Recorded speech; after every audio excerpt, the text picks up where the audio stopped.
பிதாவாகிய தேவனாலும் நம்முடைய கர்த்தராகிய இயேசு கிறிஸ்துவினாலும் உங்களுக்கு கிருபையும் சமாதானமும் உண்டாவதாக. இது தியானத்தின் 1296வது நாள். மறுபடியும் இயேசு ஜனங்களை நோக்கி, நான் உலகத்திற்கு ஒளியாயிருக்கிறேன்.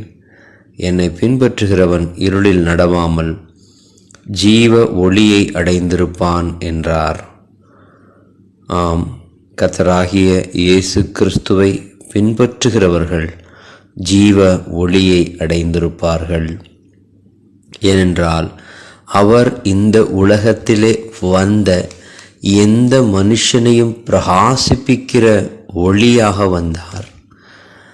நமக்கும் மற்ற மனிதர்களுக்கும் இருக்கிற வித்தியாசமே இதுதான். அவர்கள் மீண்டும் பிறவாதவர்கள். அவர்கள் மரித்தவர்களாயிருக்கிறார்கள். அவர்களிடம் பணம் இருக்கலாம், பொருள் இருக்கலாம், செல்வாக்கு இருக்கலாம், பதவி, பட்டம், இப்படி எல்லாம் இருக்கலாம். ஆனால் அவர்கள் ஜீவ ஒளியை அடையாதவர்கள். ஆனால் கர்த்தராகிய இயேசு கிறிஸ்துவுக்குள் பிறந்தவர்களாகிய நாம், மறுபடியும் ஜனிப்பிக்கப்பட்டவர்களாகிய நாம் ஜீவனை பெற்றவர்கள். இயேசு கிறிஸ்து இந்த உலகத்திலே வந்ததற்கான நோக்கமே மீண்டும் நமக்கொரு வாழ்வளிக்கும்படியாக, புதிய வாழ்க்கையை கொடுக்கும்படியாக கர்த்தராகிய இயேசு கிறிஸ்து வந்தார். அந்த ஒளி இருளிலே பிரகாசிக்கிறது. இருளானது அதை பற்றி கொள்ளவில்லை. ஆம், அந்த ஒளிதான் கர்த்தராகிய இயேசு கிறிஸ்து. அவருக்குள் ஜீவன் இருந்தது. அந்த ஜீவன் மனுஷருக்கு ஒளியாயிருந்தது. அவரை பின்பற்றுகிறவர்களாகிய நாம் ஜீவ ஒளியை அடைந்திருக்கிறோம். இந்த உலகத்தில் மனிதர்கள் ஏதாவது ஒன்றை பின்பற்றி கொண்டுதான் இருக்கிறார்கள், ஃபாலோ பண்ணி கொண்டுதான் இருக்கிறார்கள். அது அவர்களுக்கு எண்ணத்தை கொடுக்கிறது என்றால், இந்த உலகத்திற்குரிய காரியங்களை ஒருவேளை கொடுக்கலாம். ஆனால் நீங்களும் நானும் கர்த்தராகிய இயேசு கிறிஸ்துவை, அவரை பின்பற்றுகிறவர்களாய் இருக்கும்போது அது நமக்கு ஜீவ ஒளியை கொடுக்கிறது. அழியாத நித்திய ஜீவனுக்கு ஏதுவான வாழ்வை நமக்கு பரிசாய் அளிக்கிறது. ஆகவே அனுதினமும் அவரை பின்பற்றுகிறவர்களாயிருக்க வேண்டும். உலகத்தை பின்பற்றுவோமானால் உலகத்தின் முறைமைகளை, உலகத்தைப் போல, உலக மனிதர்களைப் போல வாழ்க்கை முறையை அமைத்து கொள்வோமானால் அது கர்த்தராகிய இயேசு கிறிஸ்துவை பின்பற்றுதலாகாது. வருத்தத்திற்குரிய காரியம் என்னவென்றால், அநேக கிறிஸ்தவர்களும் உலக மக்களை முன்னுதாரணமாக எடுத்துக்கொண்டு அவர்களைப் போல வர வேண்டும், அவர்களைப் போல வாழ்க்கையில் உயர வேண்டும் என்று சொல்லி அவர்களை குறித்து படிக்கிறார்கள், அவர்களை குறித்து கேட்கிறார்கள், விவாதிக்கிறார்கள். அவர்களைப் போல நானும் இந்த உலகத்திலே உயர்வேன் என்று சொல்லி அந்த உலக மனிதர்களை பின்பற்றி கொண்டிருக்கிறார்கள். ஆனால் நீங்களும் நானும் எப்பொழுதும் நமக்காக ஜீவனை தந்தவரை பின்பற்றுகிறவர்களாயிருக்க வேண்டும். இந்த வேதத்தை தந்தவராகிய பிதாவாகிய தேவனை பின்பற்றுகிறவர்களாயிருக்க வேண்டும்.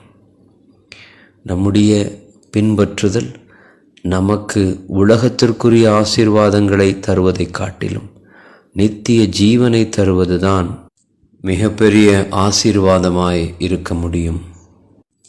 கிறிஸ்துவை எதற்காக பின்பற்றி கொண்டிருக்கிறார்கள்? அதாவது அவருடைய வார்த்தையினாலே ஜீவனை அடைந்தவர்களாய், அவருடைய வார்த்தையை விசுவாசித்து இந்த உலகத்திலே ஜீவ ஒளியாய் வாழ வேண்டும் என்பதுதான் பிதாவினுடைய சித்தம். அதையே கர்த்தராகிய இயேசு கிறிஸ்து நிறைவேற்ற வந்தார். ஆனால் இன்றைக்கு அநேகர் அவர் சுகம் கொடுக்க வந்தார், அவர் பொருளாதார ஆசீர்வாதம் கொடுக்க வந்தார் என்று சொல்லிக்கொண்டு இந்த சுகத்திற்காக, இந்த சரீரத்திற்குரிய சுகத்திற்காக மாத்திரம் அல்லது உலக ஆசீர்வாதங்களுக்காக மாத்திரம் அவரை பின்பற்றுகிறவர்களாய் இருக்கிறார்கள். அதை கொடுக்க அவர் வரவே இல்லை. அவர் நமக்கு நித்திய ஜீவனை கொடுக்கவே வந்தார். அவரே அந்த நித்திய ஜீவன். அவர் எதற்காக வந்தார் என்ற சரியான புரிதல் இல்லாமல் அவரை இந்த உலகத்திற்குரிய ஆசீர்வாதத்திற்காக மாத்திரம் பின்பற்றுகிற கிறிஸ்தவர்கள் அநேகர் உண்டு. ஆனால் நீங்களும் நானும் அந்த கேட்டகிரியில் அல்லது அந்த கூட்டத்தோடு சேர்ந்து விடாதபடிக்கு நித்திய ஜீவனை அடைந்தவர்களாய், ஜீவ ஒளியிலே வாசம் பண்ணுகிறவர்களாய், இருளுக்கும் நமக்கும் சம்பந்தம் இல்லாத வாழ்க்கை வாழ்கிறவர்களாய் காணப்பட வேண்டும். ஒளி உங்களோடு இருக்கையில் நீங்கள் ஒளியின் பிள்ளைகளாகும்படிக்கு ஒளியினிடத்தில் விசுவாசமாயிருங்கள் என்றார். ஆம், நானும் நீங்களும் அவருடைய பிள்ளைகளாகும்படிக்கு, ஒளியின் பிள்ளைகளாகும்படிக்கு அழைக்கப்பட்டிருக்கிறோம். என்னிடத்தில் விசுவாசமாயிருக்கிறவன் எவனும் இருளில் இராதபடிக்கு நான் உலகத்திற்கு ஒளியாக வந்தேன். கர்த்தராகிய இயேசு கிறிஸ்து சொல்லுகிறபடி அவருடைய ஒளியாய், எந்த மனுஷனையும் பிரகாசிப்பிக்கிற ஒளியாய் அவர் என்னிடத்தில் இருப்பாரானால் நானும் அவரை போலவே இந்த உலகத்திலே வெளிச்சமாய், மற்றவர்களுக்கு வெளிச்சமாய், விளக்கு தண்டின் மேல் வைக்கப்பட்ட ஒளியாய், மரக்காலால் மூடி வைக்கப்படாத ஒளியாய் காணப்பட முடியும். அதுதான் நம்முடைய அழைப்பு. நம் எல்லாருக்கும் இருக்கின்ற அழைப்பு இது ஒன்றுதான். நீங்கள் உலகத்துக்கு வெளிச்சமாயிருக்கிறீர்கள். மலையின் மேல் இருக்கிற பட்டணம் மறைந்திருக்க மாட்டாது. ஆம், நானும் நீங்களும் உலகத்திற்கு வெளிச்சமாய் வந்திருக்கின்றோம். மலையின் மேல் இருக்கிற பட்டணமாய் அழைக்கப்பட்டிருக்கிறோம். விளக்கை கொளுத்தி மரக்காலால் மூடி வைக்காமல் விளக்கு தண்டின் மேல் வைப்பார்கள். அப்பொழுது அது வீட்டிலுள்ள யாவருக்கும் வெளிச்சம் கொடுக்கும். இவ்விதமாய் மனுஷர் உங்கள் நற்கிரியைகளை கண்டு பரலோகத்தில் இருக்கிற உங்கள் பிதாவை மகிமைப்படுத்தும்படி உங்கள் வெளிச்சம் அவர்கள் முன்பாக பிரகாசிக்க கடவது. கர்த்தராகிய இயேசு கிறிஸ்துவின் வெளிச்சம் மனுஷர்கள் முன்பாக பிரகாசித்தது. அவருடைய கிரியைகளை கண்டு தேவனை, பிதாவாகிய தேவனை மக்கள் மகிமைப்படுத்தினார்கள்.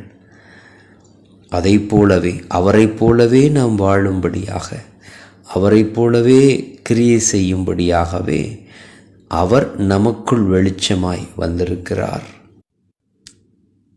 ஒருவரும் பெருமை பாராட்டாதபடிக்கு இது கிரியைகளினால் உண்டானதல்ல.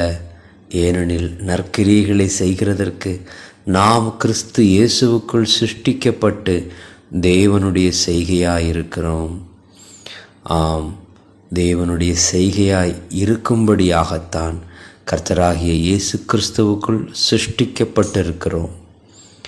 அவர் நமக்குள் ஒளியாய் வந்திருக்கிறார்.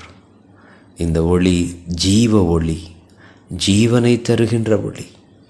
இந்த உலக மக்கள் அந்த ஒளியை பெறாதவர்கள், ஆனாலும் அவர்கள் பிரகாசிக்கின்றார்கள். அவர்களை குறித்து உலகம் பேசுகிறது.